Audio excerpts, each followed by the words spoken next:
I'm going to be talking to you today about the Uber stream. Silly name, the content's better, I promise. So I want to talk to you about a specific type of loneliness that we saw cropping up within our team at Atlassian that we called task loneliness, and the tool that we use to try and beat it. So this is the story of the Uber stream. But honestly, to understand how task loneliness turned up in our team, I've got to talk to you about Vegemite. So this is Vegemite. This is a yeast extract product that came about when someone looked at the black tarry sludge at the bottom of a beer brewing barrel and thought, I bet that tastes good on toast. This is an Australian delicacy. The traditional and honestly only real way of having Vegemite is to spread it as thin as you possibly can on a piece of bread that has been loaded with butter. What you're trying to do is minimize the amount of Vegemite that you're actually ingesting while still retaining the outward appearance of eating Vegemite.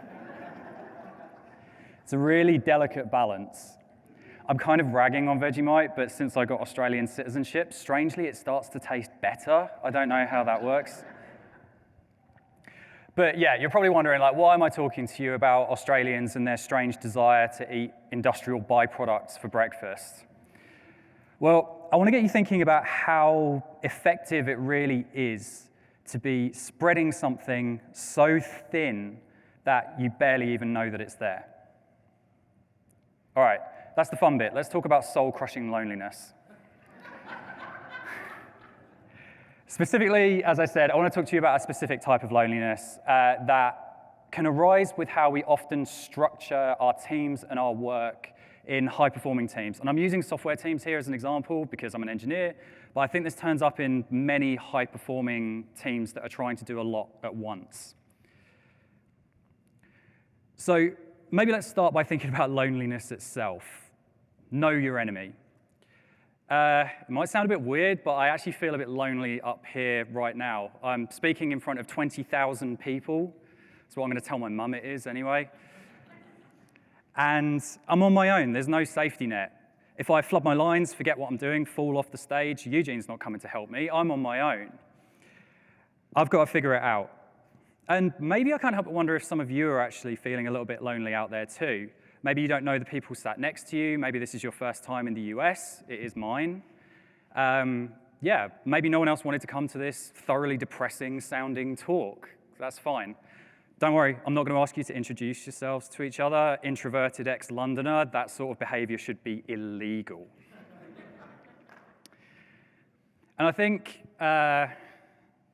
obviously, we are in a post-COVID world. It's impossible that we haven't all thought about loneliness at some point fairly recently and kind of realized how this is a polymorphic monster that kind of creeps in places that you don't really expect it to. You can be sat in a crowded room and feeling alone. For me, I think loneliness boils down to this fairly simple idea. Loneliness is isolation from support. It's feeling like you are the only one in the path of the saber-toothed tiger. You're the only one who feels a certain way, the only one who cares about a certain thing. Loneliness is isolation from support. So task loneliness, let's talk about that. So maybe you've heard some of these things coming out of your team retros. We certainly did. A feeling that people are out on their own, isolated on either their work or seeing the work of their nominative teammates, the people that they should actually understand what's going on around them. And maybe they're getting blocked really easily and finding it hard to get support due to context barriers, which means that no one can come and help you because it's so hard to actually explain what it is you need help on. So that's task loneliness. And let me tell you how this turned up in our team within Atlassian, Atlas. Come on, clicker. Actually, forgive me a moment of vanity. I'm going to give you a 2-minute pitch on Atlas because I love this thing. And I'm not just saying that because I helped build it. So Atlas is a brand new product that we launched in October last year. Actually, all around communication, all around communicating the status of projects in a team of teams scenario. You create projects, and every week you post updates on the status of those projects. On Monday morning, you get an email digest about all of the projects that you follow. Really good for cross-team communication. We use it heavily within Atlassian. We have over 19,000 projects in our Atlas instance within Atlassian. And projects isn't all we do. We also do goals, people and teams, gratitude and culture. We do a lot. We've got some amazing demos out on the Expo show floor. So if you're interested in Atlas, we're here until the end of the show. Come and talk to us on the Expo floor. Or if you just want to talk to me about Vegemite, feel free. OK, so yeah, that's Atlas if you want to find out more. So my team builds Atlas and has built Atlas for the last few years. It's a really cool product. Absolutely love it. So we operated as a startup, basically, for quite a long time. And we also, being a new product, didn't really quite know where we were going. We knew what we were trying to solve, but we're chasing product market fit. And so basically, our philosophy was we move fast in many directions. Probably sounds a bit familiar to people who have tried to run startups and figure out what the hell are we actually doing. So it was all hands on deck, small iterative teams focusing on shipping stuff as quickly as they could and keeping things moving. Spreading things very thin, you could say. What do you reckon we called this operating mode? Yeah, we called it Vegemite. We're spread very thin, but we're hopefully still getting that lovely, yeasty, tangy hit of effective software development. Yeasty, tangy is how Vegemite tastes, and I'm realizing that I'm speaking to a room of people who probably don't know what Vegemite tastes like, so that, yeah. Come try some Vegemite, it's good. So within Atlas, this is what a typical project squad would look like. We'd have engineering feature lead developer for that piece of work. We would have a small part of a product manager. We'd have an even smaller part of a designer. We would have a minuscule part of a product marketing manager. And we would all be shipping a single Atlas project. And this sounds great, right? This is a squad. This is whatever other agile terms we've come up with over the years to describe this kind of structure. But there's a problem. We're a team of over 20 developers. So it's not just one of these. It's many. In fact, this is a screenshot from one of our sprint planning sessions in May 2022. We have 7 streams of work all happening simultaneously, 7 sprint goals all at once. If anyone's had a sprint with more than those goals, come talk to me, because, yeah, it's fun. All of it happening at the same time. We are sure as hell moving in many directions as fast as we can. We are Vegemiting really hard, but perhaps unsurprisingly, the same piece of feedback keeps turning up in our retros. I feel isolated from the rest of the team. Isolation, loneliness. Now, Atlas had gone remote first pretty early. We were actually a largely remote first team even before the pandemic hit. And by 2022, we'd got pretty good at remote first. And actually, by this point, the offices had started reopening anyway. So we didn't actually think that this was social loneliness. We kind of suspected this was something else. So we dug, we did retros, we did one-on-ones, we tried to figure out what was happening. And we were right, it wasn't social loneliness that people were feeling, it was task loneliness, a new shape that the monster had twisted itself into. These lovely people up here, this is the Atlas team as of May 2022. So it turns out that these streams are isolated worlds of work. They exist within their own space, and there's light years between them. And being so small and fragile, totally normal events can send these planets spinning. Engineer goes on call, someone goes sick, someone goes on leave. And now suddenly you can be on a stream of just yourself. Very isolating, very lonely. And even when things are going good and you're both there, there's only one other person to be sharing the wins with, sharing the victories, sparring, rubber ducking, all of those things that we do to try and move things forward. Only one other person truly understands the context of what you're doing.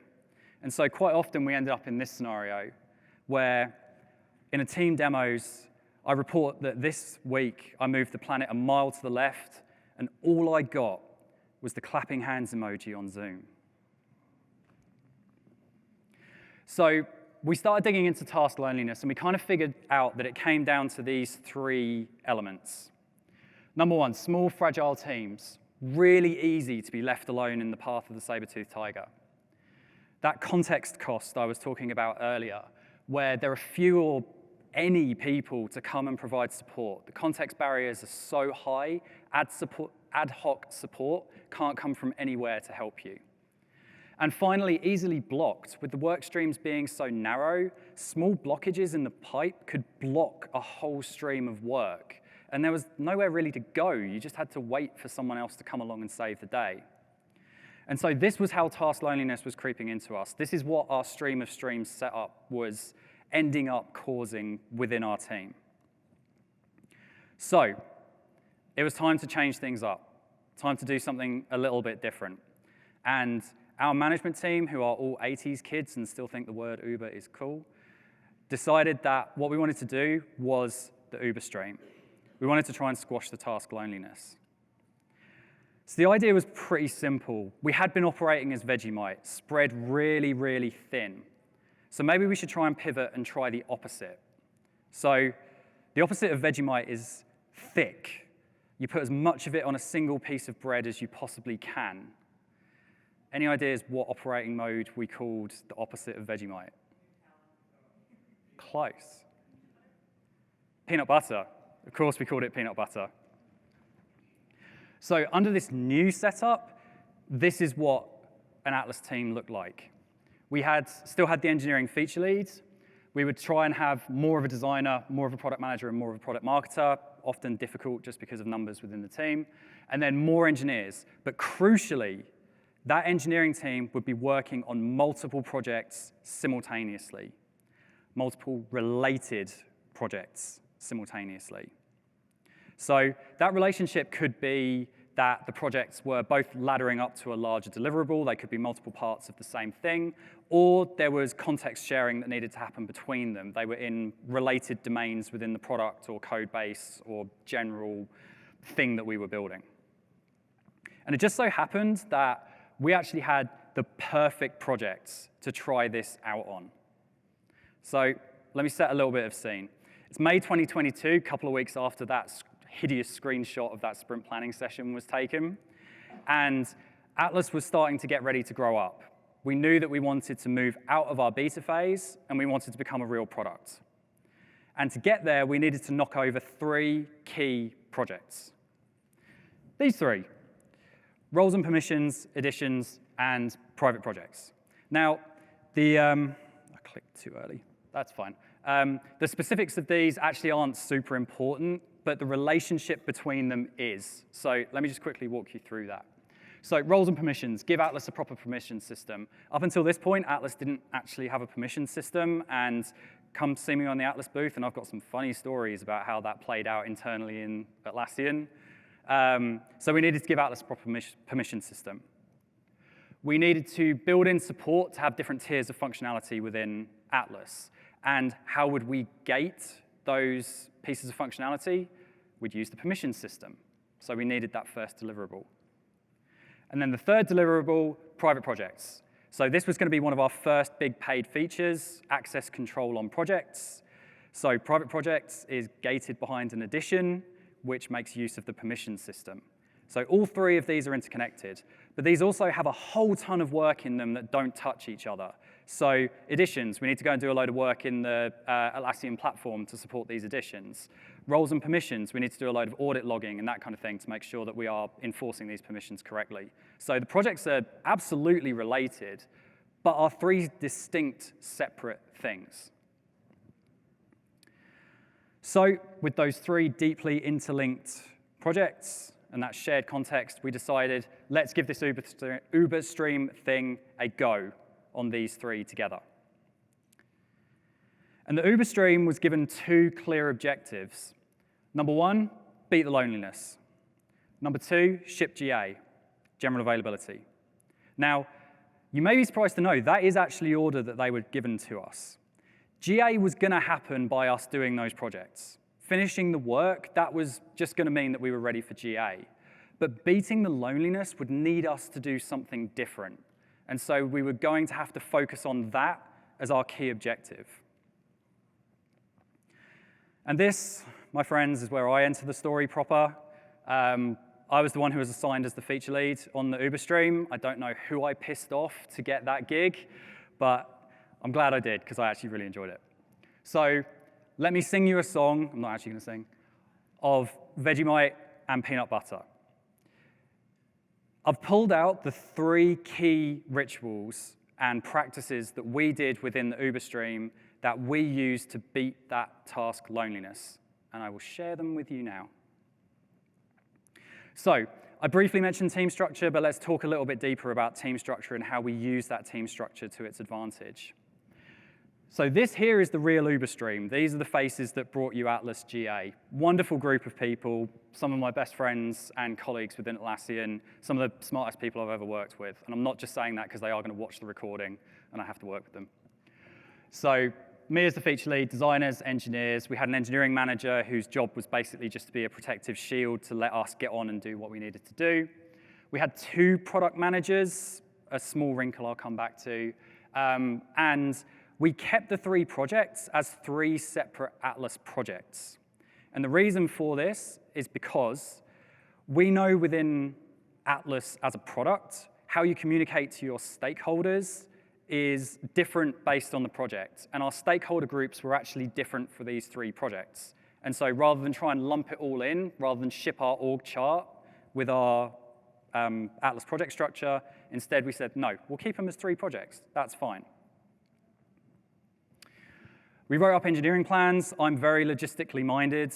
I'm the kind of guy who looks up terminal maps of airports to figure out where I'm going. So I write engineering plans. But this was also to try and beat the loneliness. Defining well-defined deliverables so that people know what they're doing. They don't feel like they're lost at sea, not knowing what to do next on their tasks. We make sure the engineering plans are shared with the whole team, not just the people who are going to be working on it. It's the whole Uber stream comes together to read through these engineering plans and figure out what we're doing. This is to keep the context high. Everybody knows every deliverable that we're shipping through, so that if you need to jump between deliverables, you can and should. And then we built up a sequence diagram. I love Gantt charts. I think I'm probably going to become a project manager when I can't keep up with coding, but we drew out a very simple delivery sequence diagram. This diagram looks like a Gantt chart, but it really asks 2 simple questions. What's first? What's next?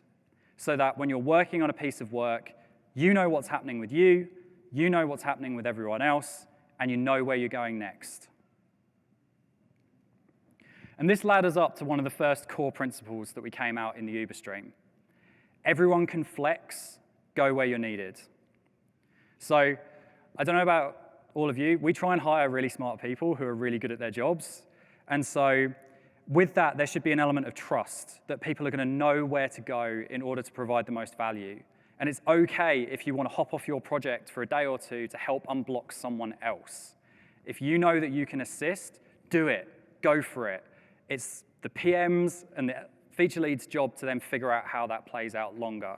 Focus on each other. Help each other out. No saber-toothed tigers here. You're all together.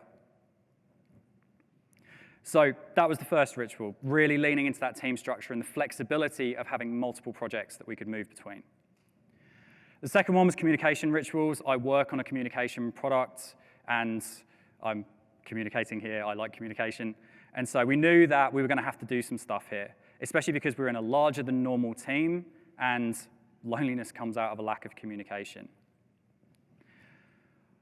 Let's talk async communication first. So we use Slack channels.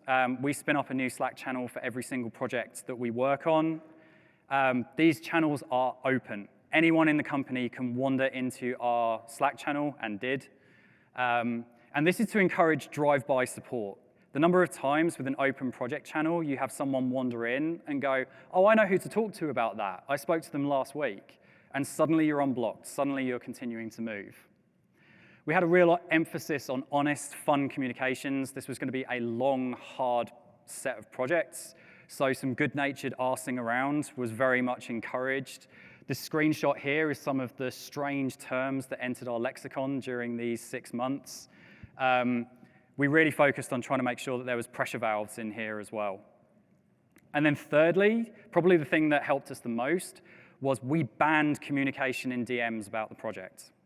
Everything goes in the channel in threads. There are no stupid questions, only stupid answers.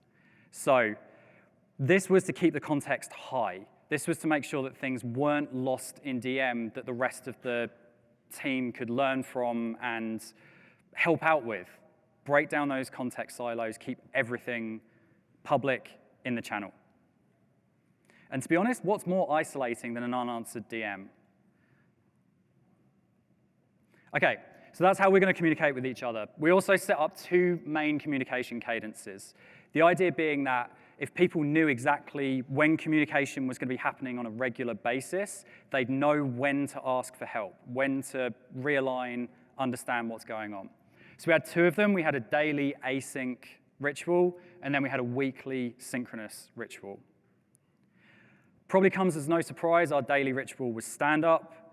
I'm going to say something now that I think might annoy the Scrum Masters and Agile coaches that might be in the room, so I apologize now. I do not think stand-up is a task tracking ritual. I think stand-up is a connectedness ritual. You can figure out the state of your work by looking at your Jira instance. You can't figure out the state of your team by looking at your Jira instance. You need to talk to them. So that's what we did. We had our asynchronous stand-up prompt, and we kept it super, super simple. It's a good morning. What's the plan today? It's deliberately open-ended to allow people to use that question however they want to. If you want to complain about the fact the baby kept you up all night and you're not going to have any brain capacity today, tell us. It's OK. I'll go chase that team for that ticket. Really cool. We still use async. We use async stand-ups like this across the board within the Atlas team. We don't use synchronous stand-ups at all. We do use synchronous weekly communication rituals. So within Atlas, every week, you write your update on your Atlas ticket. We come together as a group to write that together. And these meetings turned into demo jamborees. We'd all be trying to figure out how we were going to fit all of the demos and everything that we'd shipped that week into the 280 characters that Atlas gives you. These meetings were an absolute joy. We loved putting these demos and Atlas updates together. And there was an emphasis on highlighting contributors and really calling that out to give recognition and gratitude. I see what you're doing. I see that you are shipping and trying, and I love it. Writing Atlas updates can be a little bit intimidating. So my colleague and good friend Rachel Lynn is a member of the Atlas team, and she has a digital session here at Team 23 about how to simplify the complex art of communicating between teams. So when you get home, if you want to look at a digital talk, this is really good. I saw an early version of this. You definitely want to look at it. With those weekly Atlas ticket updates, they also get shared into our Slack channels. So those people who are just lurking our Slack channel to see what's going on, they get to see what we're doing as well and can jump in and help if they wish. OK, so that's core principle 2. We keep communication open to keep context flowing. We keep stuff out of DM. We keep it all in the channel. We really emphasize that open communication within the team. We good-natured arsing around to make sure that everyone still feels comfortable to be able to interact with each other. OK, and then the third ritual is the vibe check. So this is kind of the net new thing that we did within this project. This consistently got called out as one of the best things that we did, so I'm going to dive a little deeper into this one. So the vibe check is somewhere between a mid-project retro, a mid-mortem was kind of how it was described. It's a planning session, and honestly, it also becomes a group therapy session. It's a synchronous meeting that we do around about the midpoint of a project. And the idea is to come together and realign on these 3 vibes within what we're doing within the projects. The team vibe, the user experience vibe, and the delivery vibe. So The team vibe. How are you? How are you feeling about the project? We can pull all sorts of metrics and data from Jira, from Asana, from whatever we're using for task tracking. But ultimately, it's those squishy human things that are actually the ones who are shipping the project. And so to get it over the line, we have to recognize that humans run on feelings. Work gets blocked by people, people get blocked by feelings. Actions were taken, we figured out with this, like, what were people nervous about, what was going on. Turns out there was a dependency that all of us were privately worrying about. No one had actually vocalized. We all vocalized it and went, cool, PM, go off and sort that out, yeah? Really worked. So if loneliness is isolation from support, if it's feeling alone on the rock, we get all of that out by asking people, how are you feeling? What's going on? Okay, UX vibe. So this was a long-running project. This ran over 6 months. It's a long-running project. And so all good plans don't survive contact with the enemy. I've butchered that quote, but you know where I was going with it. And so we knew that as we were building stuff and we were putting stuff together, there were things that we'd missed in the requirements. You just do. And so we came together as the people who were building it, who were on the ground putting stuff together. What have we missed? What didn't we have in those engineering plans? What's worrying you about what we're actually building? Are we going to be happy asking for people to pay for this thing that we're building? And there were things, actually. There were a few gaps that we missed. And so we were able to come back and resolve those. And that meant that no one was sat there thinking, am I the only one who's noticed that we don't actually know what our email send-out strategy is? It means that you're not alone. You don't feel like you're the only one who's worrying about a specific thing. It's all out in the open. And then the delivery vibe. So this was kind of the meat and potatoes of the ritual.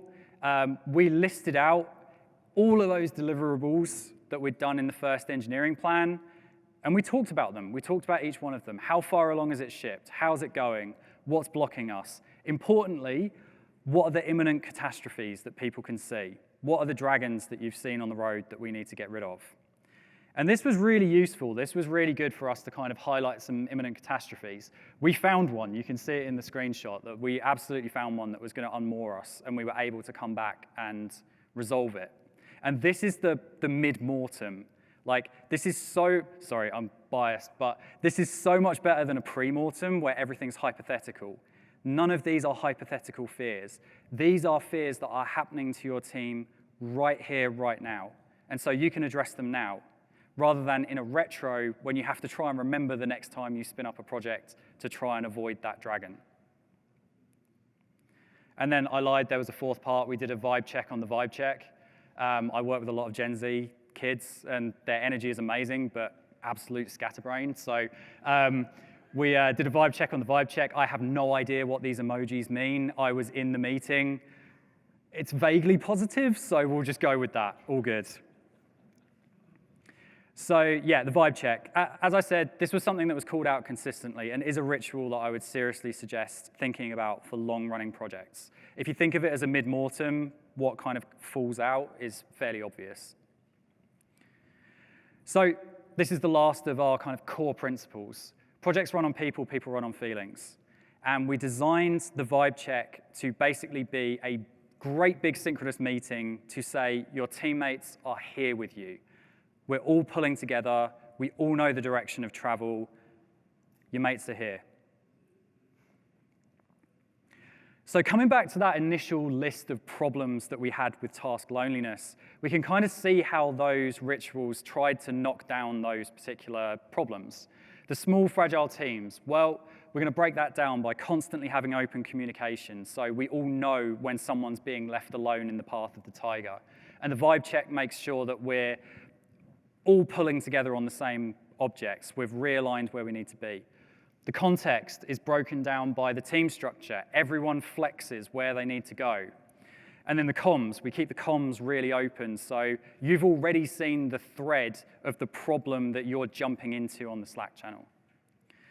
And then easily blocked. Well, the team structure allows us to flex. If something blocks out of our own control, no worries. Go help somebody else on another project. And then again, the vibe check, cool, we're flexing. What are we missing? What's getting left behind? What do we need to refocus on to try and make sure that we hit the delivery? So time passes. We're running the Uber stream. We run the vibe check. We ship post in our team channel. And we ship code as well, by the way. I should probably say that. And things go well. In fact, they go really well. In October, on October 12th, 2022, we successfully launched Atlas for all customers pretty much exactly on the day that we said we were going to right at the beginning of the project. We had our first paid trials start on the same day. A few weeks later, they converted into full instances, and we start earning our first dollars as a real new product that we'd just launched. I've done product launches before. This felt really special. But it also got the best compliment I've ever had on a rollout ever. It was called boring. I'm also really into DevOps. I'm an ops guy. And so a rollout being called boring is just the best. This is a quote I want to put on my LinkedIn because boring rollouts make ops guys very, very, very happy. So we've hit objective 2. We have shipped GA. We're there. Awesome. But that was objective 2. That wasn't the primary reason of what we were doing. Have we beaten the loneliness? The task loneliness. So we're a software team. What do we do when we're not sure if we've done something? We run a retro. We ran 2 retros because we had so much to talk about. We ended up doing about 2.5 hours worth of retros. We wrote a lot. We discussed a lot. It was really good. Some of the positives that came out was definitely the camaraderie. That early tone set, that early alignment with the engineering plans really helped people understand the direction of travel. The shared language, the shared memes, the ridiculous conversations that we'd had along the way got really called out as the team culture. And then the flexibility, being able to move between those streams really paid off. We used that flexibility constantly. But it wasn't all perfect. Loneliness is a polymorphic monster that creeps in even when you're trying to keep an eye on it. And it happened. One of our engineers was left out on her own for a bit longer than she probably should have been. So it was a good reminder that even if you're watching for it, you've got to really be vigilant about the loneliness that can creep in. But coming back to our original problem statement, once again, we definitely felt like we'd knocked over these 3 pretty well. Looking at the retros, looking at the feedback, we actually felt confident that we'd found something that worked well to break the fragility, knock down the context, and keep things flowing. And I'd say my core learnings as the person running this thing was, oh my God, having more people to flex between projects is the best thing in the world. And especially when those people can move so seamlessly between things. There's nothing quite like being able to say, Roger, please can you just go and help Jimmy? And he's like, yeah, of course I can. I was already on that PR. I was already helping him in the thread. Let's go. It's brilliant. And probably unsurprisingly, especially if you've kind of seen previous keynotes at Atlassian, we know this, team culture eats everything else for breakfast. Putting in the work to make sure that we felt like a bonded group really paid off. It helped us when things got hard to be able to pull together and move forward as a team.